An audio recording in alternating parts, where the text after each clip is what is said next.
No livro de Ruth, capítulo 1, versos 18 a 22. No mês de setembro do ano passado, pregamos, tendo como base o livro de Ruth, onde naquela oportunidade a personagem destacada foi aquela que dá o nome ao livro, Ruth. Hoje, porém, nós gostaríamos de refletir um pouco a respeito da vida e do relato que nós temos a respeito da sogra de Ruth, Noemi. Para isso, leremos dos versos 18 a 22 do capítulo 1. Ruth 1, de 18 a 22. Diz assim a palavra de Deus: Vendo, pois, Noemi que de todo estava resolvida a acompanhá-la, deixou de insistir com ela. Então ambas se foram até que chegaram a Belém. Sucedeu que ao chegarem ali, toda a cidade se comoveu por causa delas. E as mulheres diziam: Não é esta Noemi? Porém ela lhes dizia: Não me chameis Noemi, chamai-me Mara, porque grande amargura me tem dado o Todo-Poderoso. Ditosa eu parti, porém o Senhor me fez voltar pobre, porque pois me chamareis Noemi, visto que o Senhor se manifestou contra mim e o Todo-Poderoso me tem afligido? Assim voltou Noemi da terra de Moabe com Ruth, sua nora, a Moabita, e chegaram a Belém no princípio da cega da cevada. Vamos orar. Querido Deus, nós louvamos o Teu nome por Sua palavra e pedimos pela iluminação do Teu Espírito para que possamos, ó Deus, expor este texto com fidelidade e na ajuda do Senhor aplicá-lo às nossas vidas, com vistas à edificação da Tua igreja e à glória do Seu santo nome. Em nome de Jesus Cristo é que nós oramos. Amém. Hoje é o primeiro culto do ano de 2022. Mas eu não sei se acontece com os irmãos, parece que o ano de 2021 ainda não saiu de mim. Por vezes me refiro aos dias como se ainda fizessem parte do ano de 2021. Às vezes a gente quer deixar algumas coisas para trás, mas elas insistem em permanecer grudadas em nós. Por que eu estou dizendo isso? Porque particularmente esses 2 últimos anos trouxeram consigo mudanças muito profundas na nossa vida, no nosso dia a dia, nos nossos relacionamentos, na nossa vida comunitária enquanto igreja também. E com isso, nós nos frustramos muitas vezes, porque as nossas expectativas quanto ao ano de 2020 não foram atendidas, nem tampouco as de 2021, quando no meu coração eu pensei que seria tudo novo, de novo. E em 2021 experimentamos o desdobramento de tudo que nós vivemos em 2020, nas circunstâncias da pandemia. Eu me lembro, irmãos, de numa retrospectiva dos últimos 2 anos de ministério, de ter contabilizado muito mais sepultamentos do que casamento, profissão de fé e batismo juntos. E isso na vida de um pastor é especialmente difícil. Tive que lidar com muito mais questões envolvendo luto e perda do que ganho e aglutinação de pessoas à igreja de Deus. Tivemos que sepultar pessoas queridas, entes próximos, irmãos nossos da nossa igreja. E talvez por uma questão geográfica, a casa pastoral está muito próxima ao cemitério central. Tive ainda que fazer e atender em rito fúnebre muitas outras pessoas que sequer conhecia, mas que professavam a fé evangélica e tiveram na igreja presbiteriana uma referência e nos pediram, e prontamente nós atendemos. E tivemos que lidar com essas perdas e luto ao longo desses últimos anos, a ponto de, algumas vezes, no meu coração, eu me tornar como o povo de Israel na terra onde as águas eram amargas. Alguém que murmura, que reclama, por não entender o que Deus quer de mim, num contexto tão adverso como esse. Sabe, irmãos, eu penso que para termos um ano novo de fato, é necessário recomeçar. É necessário repensar as nossas atitudes, repensar os nossos posicionamentos, repensar aquilo que nós vivemos, para que então, mudando de rota, quando isso for necessário, nós tenhamos de fato dias novos, um ano novo, novas expectativas, novas experiências. Por isso, nesta noite, eu gostaria de refletir um pouco a respeito de algo que é uma realidade, não apenas para as pessoas não cristãs, mas também para os cristãos, que é a realidade da dor, do luto e, como consequência disso, da amargura no coração. Aquela tristeza que insiste em não sair do nosso coração, porque não conseguimos assimilar as perdas dos últimos tempos, porque não conseguimos reagir como gostaríamos às dificuldades que as circunstâncias nos impuseram. Por isso, hoje eu gostaria de refletir um pouco a respeito de como nós podemos tratar a amargura, para que tenhamos um ano novo de fato. Tempos difíceis são incrivelmente capazes de deixar marcas profundas na vida das pessoas. Os últimos 2 anos, como eu disse, não foram diferentes. Muito pelo contrário. Eles foram especialmente importantes em gerar decepções, em gerar frustrações. Isso porque muitas vezes nós alimentamos o nosso coração expectativas que não se concretizam. Algumas expectativas, inclusive, com relação às pessoas. Pessoas que muitas vezes são próximas de nós, mas que no decorrer dos últimos tempos não conseguiram atender às nossas expectativas, e por isso nós nos frustramos. Quem sabe ficamos magoados.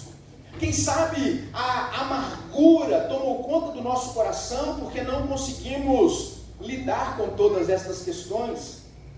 Nenhum de nós está isento às dificuldades.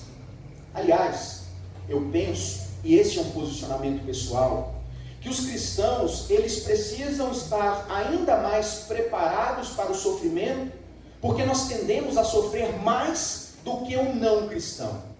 Porque aquilo que é comum para uma cultura idólatra, uma cultura pagã, uma cultura incrédula, gera sofrimento no coração de um crente piedoso.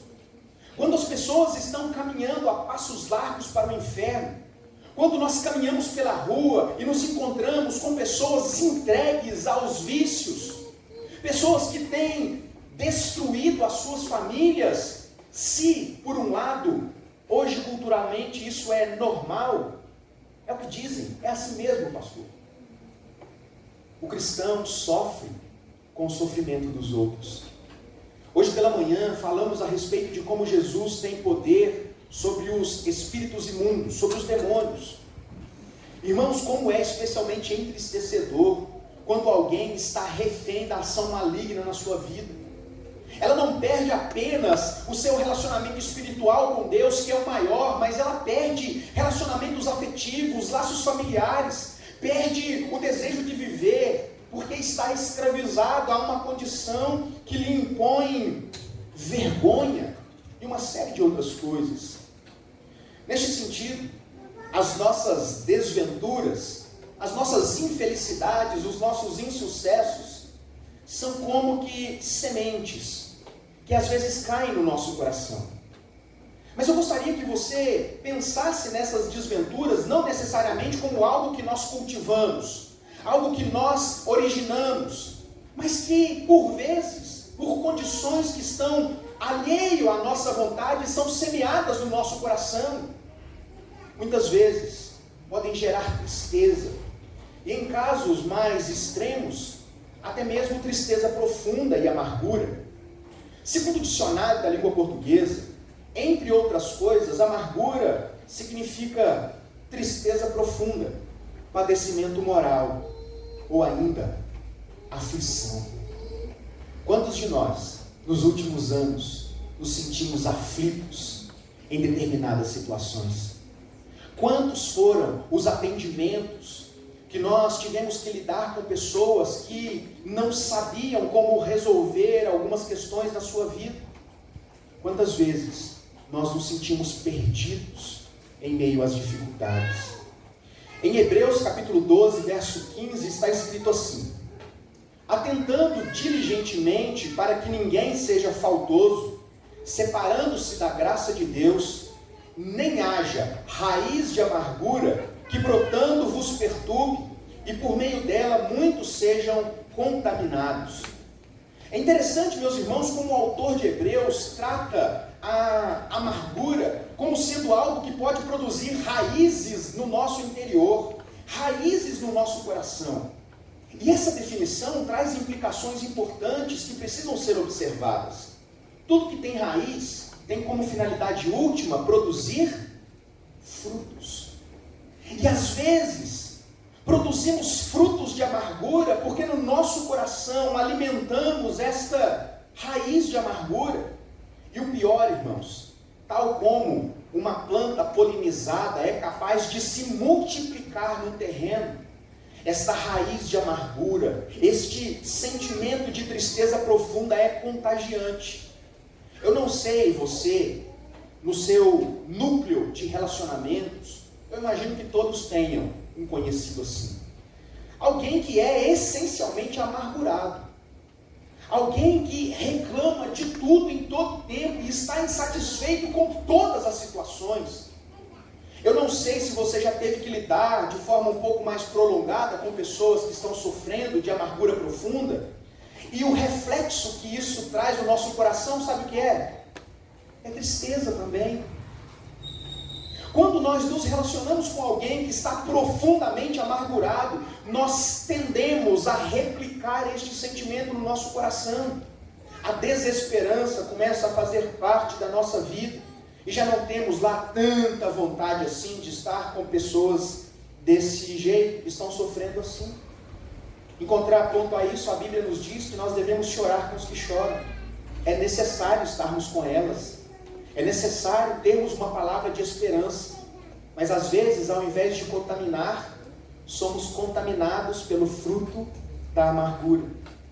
Este verso que nós acabamos de ler aqui em Hebreus capítulo 12, é uma citação direta do quarto discurso de Moisés, quando Moisés, lá em Deuteronômio capítulo 29, verso 18, está proferindo uma aliança de Deus com o seu povo.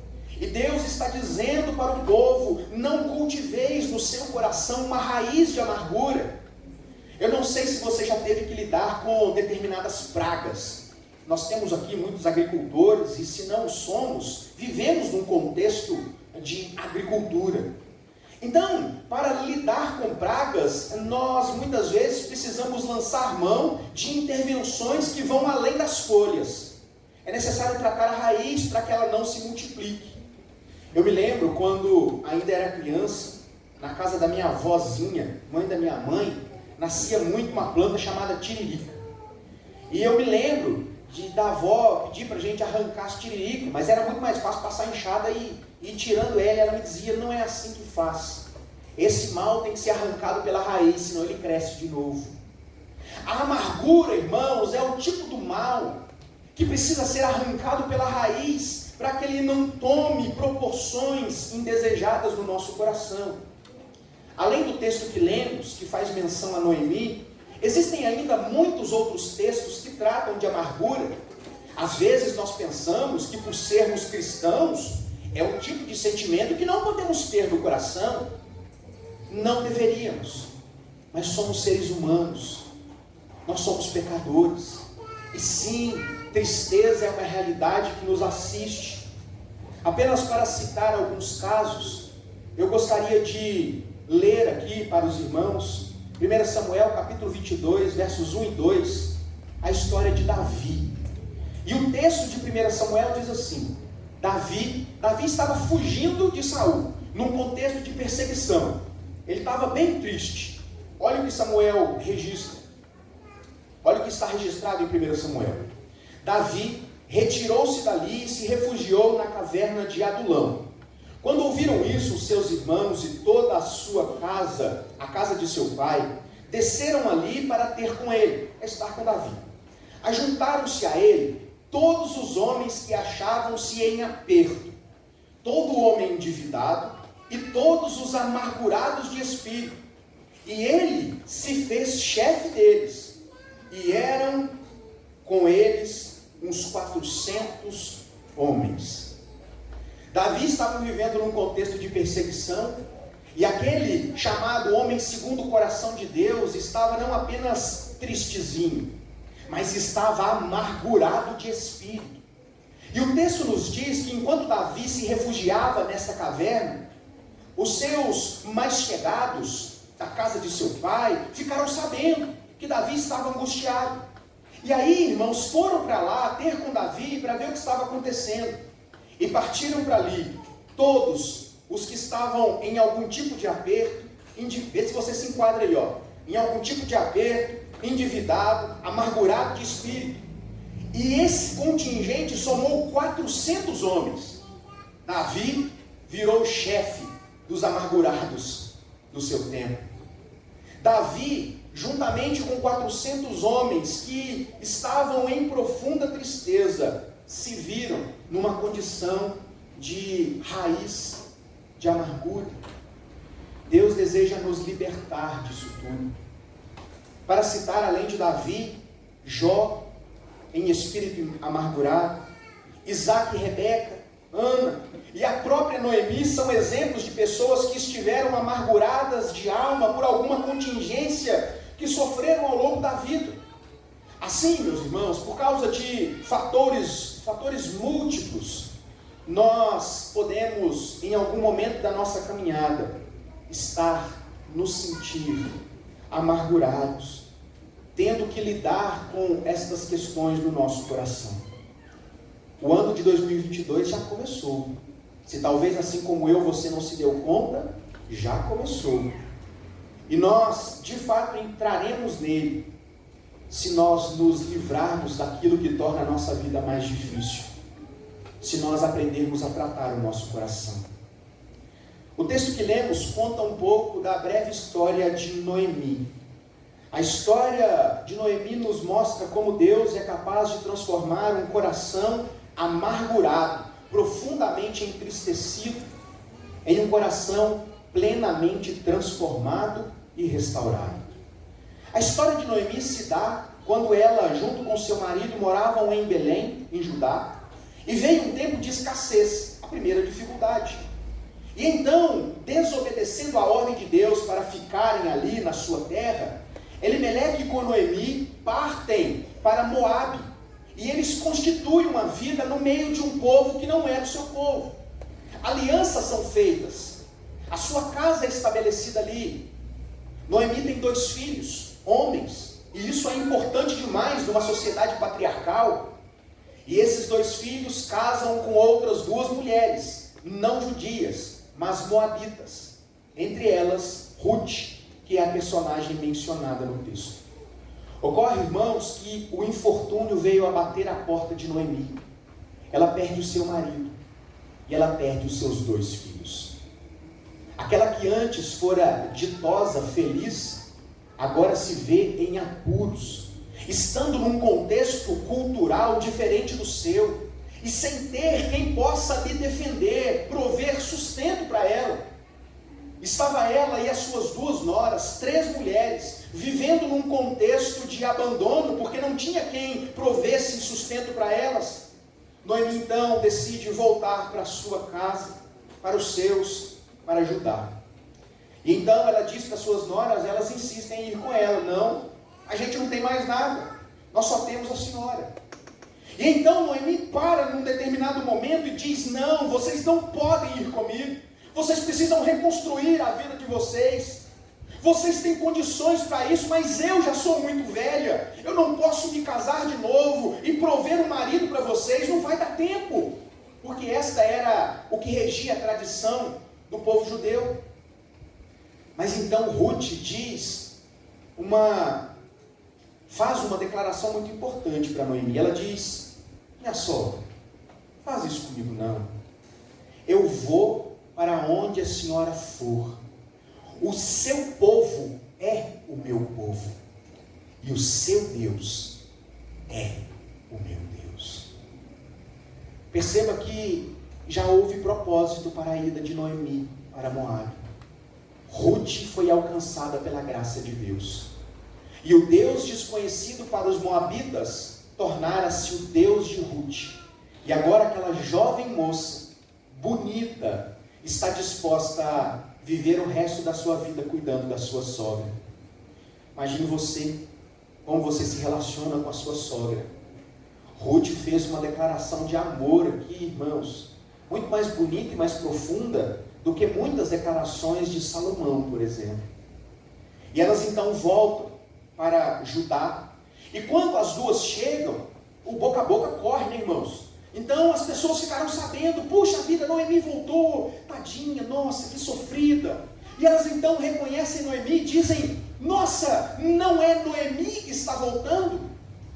Mas como alguém amargurado não consegue sentir felicidade, Noemi se interpõe a elas e diz, não me chameis Noemi, chamai-me Mara, porque grande é a amargura que o Todo-Poderoso me afligiu. Esta foi a resposta de Noemi ao ser identificada como Noemi. O nome Noemi, e isso tem um peso muito grande no judaísmo, o significado dos nomes, significa alguém que é feliz ou abençoado. No entanto, apesar de ter o nome de quem é feliz e abençoada, ela se sentia como Mara. Assim como na definição do texto de Êxodo que nós lemos na abertura do culto, alguém que é amarga de espírito. Quando o povo de Israel saiu do Egito, foi exatamente esta a percepção daquela água. Portanto, irmãos, assim como Deus tratou o coração dos seus filhos ao longo da história, no Êxodo, Deus tratou o coração de Noemi, transformando a história daquela mulher, e o final do livro de Ruth é espetacular, irmãos. Noemi se vê como alguém satisfeita, representada, porque ela recebe em Ruth os bens que ela havia perdido, ela teve a sua dignidade resgatada, e ela teve a continuidade da sua descendência, porque Ruth se casou com Boaz, e eles tiveram um filho, e Noemi cuida desse filho.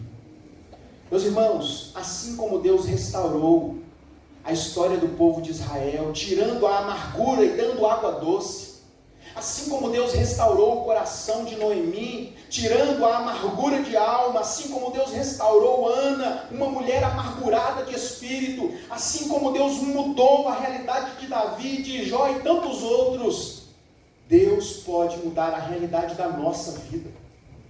Deus pode fazer o ano de 2022 um ano diferente. Deus pode transformar as nossas expectativas, Deus pode transformar os nossos sonhos, para que de novo tenhamos esperança e assim possamos recomeçar. Algumas lições eu gostaria de destacar aqui na história de Noemi. E a primeira delas é a soberania de Deus. Deus está no controle de todas as coisas.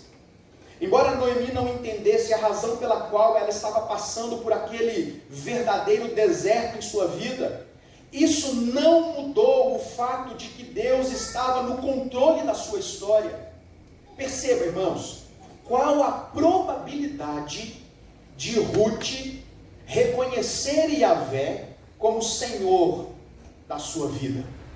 Qual a probabilidade de Ruth converter-se ao Deus Criador de todas as coisas, morando em Moabe? Qual a probabilidade disso acontecer? Pouquíssimo. Ruth torna-se pivô central na história messiânica. Foi através das desventuras de Noemi que Ruth foi alcançada. O teu Deus é o meu Deus. Isso nos ensina que até mesmo nas amarguras da nossa vida, nas dificuldades que nós enfrentamos, Deus tem um propósito, uma lição para nós. Todas estas coisas fazem parte de um projeto superior de Deus, que muitas vezes, na maioria das vezes, extrapola a nossa própria compreensão, mas produz frutos, produz arrependimento, produz crescimento, amadurecimento. Enquanto Noemi pensava que o Todo-Poderoso, e aqui você pode ver aí na sua versão, está em letra maiúscula, porque está referindo-se ao Deus que ela cultuava, que Deus havia virado as costas para ela, que Deus havia lhe afligido com uma dor insuportável, e por isso ela estava com amargura de espírito. Deus estava escrevendo a história genealógica do Messias. Em segundo lugar, irmãos, amargura não é um acontecimento. Amargura é uma reação do coração. Amargura não é o luto. Amargura não é o desemprego. Amargura não é a enfermidade. Amargura não são os males que sobrevêm sobre a nossa vida, mas como nós reagimos a esses males.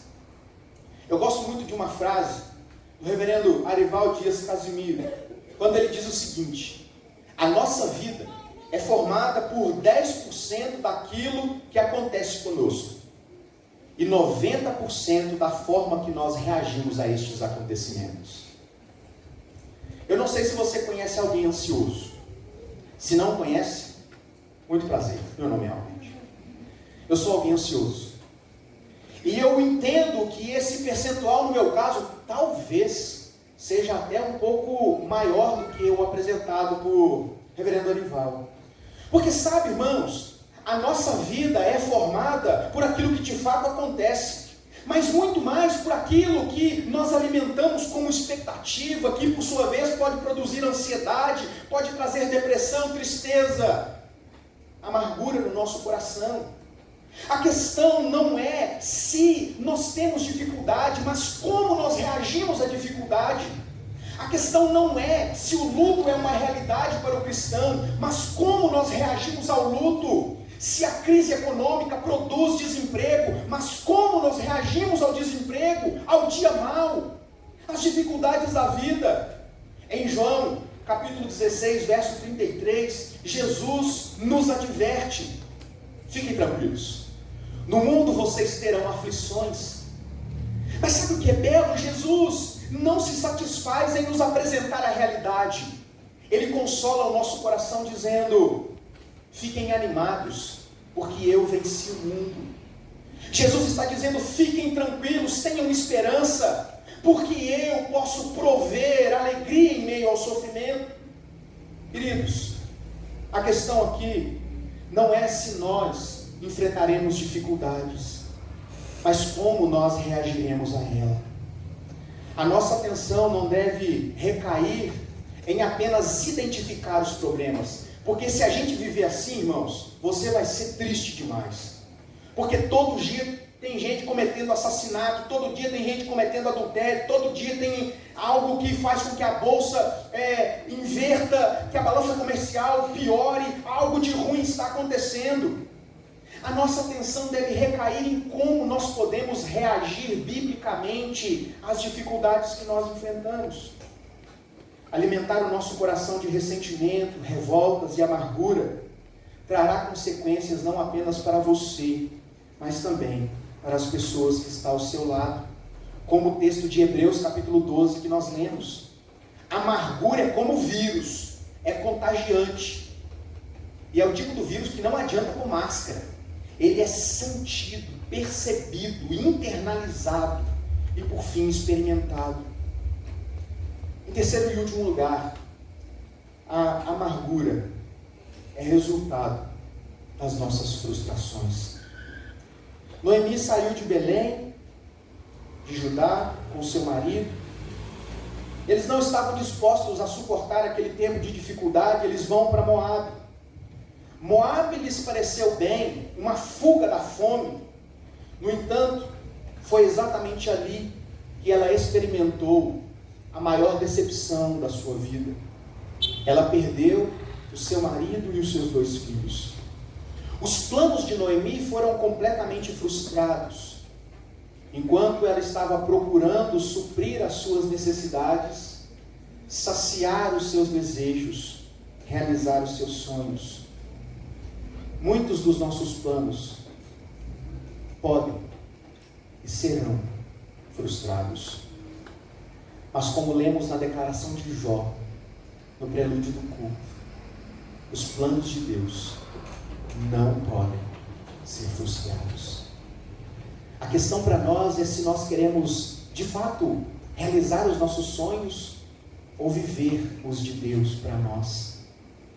Haverá contentamento quando nós desejarmos viver a vida que Deus quer para nós. A soberania, o controle de Deus é ainda revelado ao longo de todo esse livro e de muitas maneiras. Providencialmente, enquanto Noemi sofria, Deus alcançava Ruth. Deus encaminhava, escrevendo nas entrelinhas da história, a genealogia de Jesus. As nossas vidas não estão alheias às dificuldades, assim como não estão alheias ao controle de Deus. Sabe, irmãos, Deus age de forma diferente daquela que nós estamos acostumados. Se você é aluno, ou foi aluno um dia, é professor, você sabe que primeiro você passa a lição, o aprendizado, o conteúdo, o crescimento, depois você apresenta a prova. É assim que a gente aprende na escola. Mas o tratamento de Deus para conosco é diferente. Primeiro Deus nos dá a prova, e a gente não sabe como lidar com as situações. Determinadas situações nunca foram nos apresentadas antes. Se nós sabemos que existem doenças que podem matar e afastar as pessoas, nos últimos anos tivemos que lidar com isso dentro da nossa casa, ficando de quarentena, tendo que nos limitar à nossa residência e tantas outras coisas. Irmãos, juntando o seminário, a pós-graduação e mestrado, já caminho para quase 10 anos de estudo, e nenhum desses anos eu aprendi como ser pastor em tempo de pandemia. Deus primeiro nos dá a prova, porque o tratamento de Deus não visa apenas crescimento, Deus trabalha o nosso coração.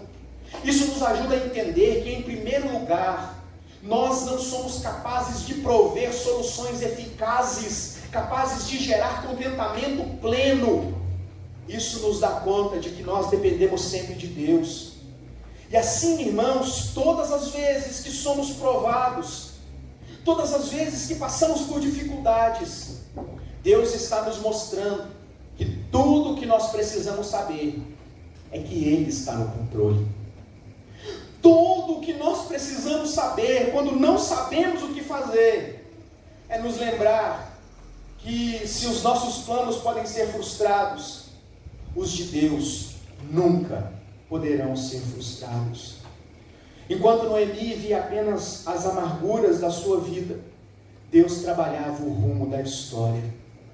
Para concluir, eu quero convidar você a ir para Mateus capítulo 1. Nós veremos versos 5 e 6. Mateus capítulo 1, versos 5 e 6. Aqui, irmãos, centenas de anos depois, a descendência de Israel compreende porque Noemi precisou passar por tudo o que ela passara. Diz-nos o texto, esta é a genealogia de Jesus Cristo. Salomão gerou Raabe, de Raabe a Boaz, e este de Ruth gerou Obed, e Obed a Jessé. Jessé gerou Davi, e o rei Davi gerou Salomão, da sua mulher, que tinha Urias. E nós sabemos que Jesus, filho de José, José da descendência de Davi, cumprindo a profecia de que o Messias viria da raiz de Davi. Deus escrevendo a história do seu povo, até mesmo nas amarguras da vida, até mesmo nas dificuldades terríveis que nós podemos enfrentar aqui. E eu gostaria de concluir, irmãos, a nossa fala nesta noite, chamando a sua atenção para o fato de que Deus tem sempre propósito, até mesmo no sofrimento dos seus filhos. Mas não permita que os sofrimentos, que o luto, que a enfermidade, que as dificuldades, que as provas que você tiver que enfrentar se tornem amargas demais, a ponto de produzir raízes no seu coração. Ore, confie em Deus, recomece, porque Deus tem planos para mim e para você. Muitos sequer entenderemos, mas tudo o que nós precisamos saber é que Deus sabe que Ele está no controle. Por isso eu quero orar com você e por você. E talvez você está meio assim amargurado, pensativo, entristecido, por N motivos e razões, ou quem sabe conhece alguém, convive com alguém nestas condições. Coloque-se diante do Senhor a vida dessa pessoa. Nós cremos no poder de Deus para transformar a realidade da nossa vida e da nossa história. Querido Deus, nós te agradecemos por esse tempo. Te louvamos pelo privilégio, ó Deus, de ouvirmos a Tua palavra, de sabermos que o Senhor transforma a amargura do nosso coração em paz perene. Obrigado, ó Deus, porque embora muitas vezes não saibamos como agir, ficamos, ó Deus, atônitos diante de circunstâncias que vêm sobre nós, os nossos planos se frustram, a tristeza se abate, ó Deus, e nos abala. O Senhor está no controle de todas as coisas e por isso nós entregamos a Ti o nosso coração. Eu peço a Deus que o Senhor abençoe a vida de cada um dos meus irmãos nessa noite. E seja, Deus, qual for a dificuldade, a enfermidade, o problema que estiverem passando, que o Senhor, ó Deus, venha sobre eles com a paz que excede todo entendimento e guarda-lhes o coração. Nos ajuda, Deus, a nos livrar da amargura. Nos ajuda, Deus, a reagirmos biblicamente às adversidades da vida. Permita, Deus, que possamos recomeçar no ano de 2022, olhando para o Senhor, para aquele que cuida de nós. Cuide do nosso coração, Deus. Trabalhe na nossa vida.